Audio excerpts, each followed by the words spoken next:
Okay, so this next exercise for shoulder strength is going to make use of the back of the shoulders as well as the middle of the back. So, a lot of shoulder strengthening things that you might think of, even if you're just mildly acquainted with fitness and whatnot, has a lot to do with the front of the arm and the front of the shoulder. And we end up sort of ignoring the really important role of the back of the shoulder. You're gonna be lying face down, which is why I put a blanket over my yoga mat. And then I'm gonna add one more prop. I'm gonna have the tops of my feet resting on a bolster. That's not really necessary. It just makes my low back comfortable. So I wanna add that. And if you're on a carpeted surface, that might actually even feel a little bit better. So I'll be face down for this. So as I set myself up,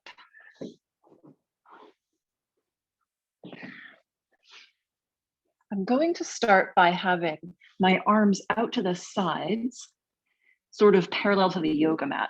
And I'm just going to keep myself lifted for a moment just to make sure I'm on camera. But I'll start in a moment with my head down. So when I come into this, my elbows are just straight out to the sides for my shoulders, forehead to the floor. And then the work from here is going to be to keep the elbows bent to about their 90 degrees. So I'm not going to bend my elbow or make it straighter, but to take my forearms entirely off of the floor, maybe to the height of my shoulders. Let's see how that goes. And I'm going to do both at once just to kind of give it a trial run. So I'm going to start by pressing my elbows into the ground to help me move my shoulder blades back and down. And then from here, raising my arms. How do I do? Height of the shoulder, close enough. And then I'm going to bring them all the way back down. We're going to do a few of these, and I'm just going to keep talking, so go through a few. When I return my arms to the floor, I just want to make sure I didn't slide my shoulder blades up to my neck.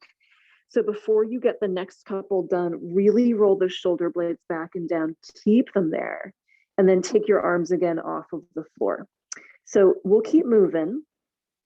And a similar consideration that we make in a lot of our postures and our therapeutic movements is if you know you have a side that needs a little bit more of this, go just on that side a few times. So you could just do the single armed. Otherwise, we'll roll through a few more where two are happening at the same time. And from start to finish on these, you're just going to keep the shoulder blades pulling down away from the base of your neck. Now, I can do that pretty okay on the way up, but there's something about lowering my arms down and my shoulder blades just end up shrugging towards my neck. And if you need the visual, I'm just going to hold myself with my shoulders up towards my neck for a second. If you like to learn that way, this is what it looks like. And then this is what it looks like to move the shoulder blades back and down. And that's what we want to keep. And we'll add a few more of these, raising the arms up and bringing them back down. And as you go through the last one or two, just be really aware of what those shoulder blades are doing. I'm going to add a second version to this in just a moment. Let me get two more done here. One. And then on this last one, join me if you can. Can you hold your arms here? And then I'll go ahead and bring them down. All right, so the next version is similar but different. I'm just going to give myself a little bit more room. Move that bolster back. Right, so instead of having the arms apart from each other with the forearms parallel, I'm going to bring my elbows into a bend. And it looks like I'm sort of drawing the shape of a diamond with my arms and then also with my fingers.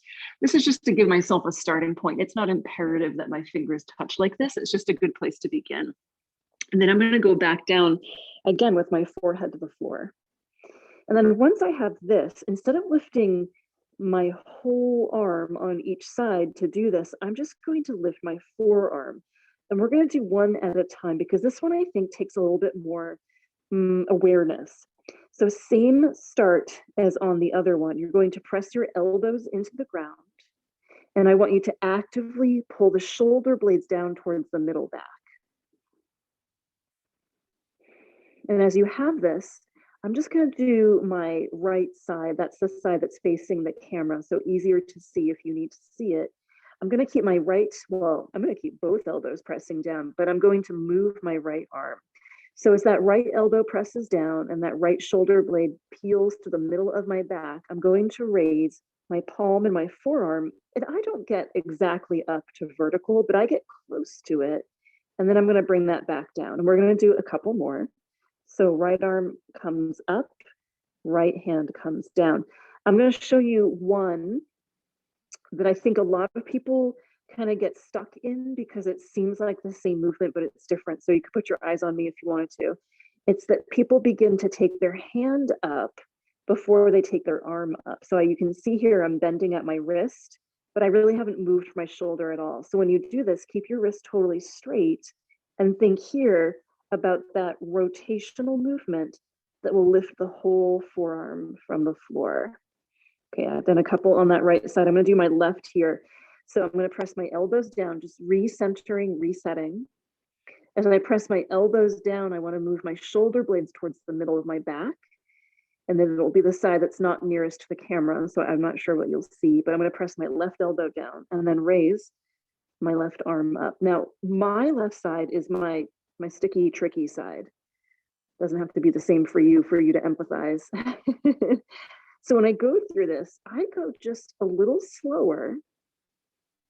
And when I set that hand back to the floor, before I immediately bounce back up into that next repetition of this, I make double, triple sure that my shoulder blade is moving down my back.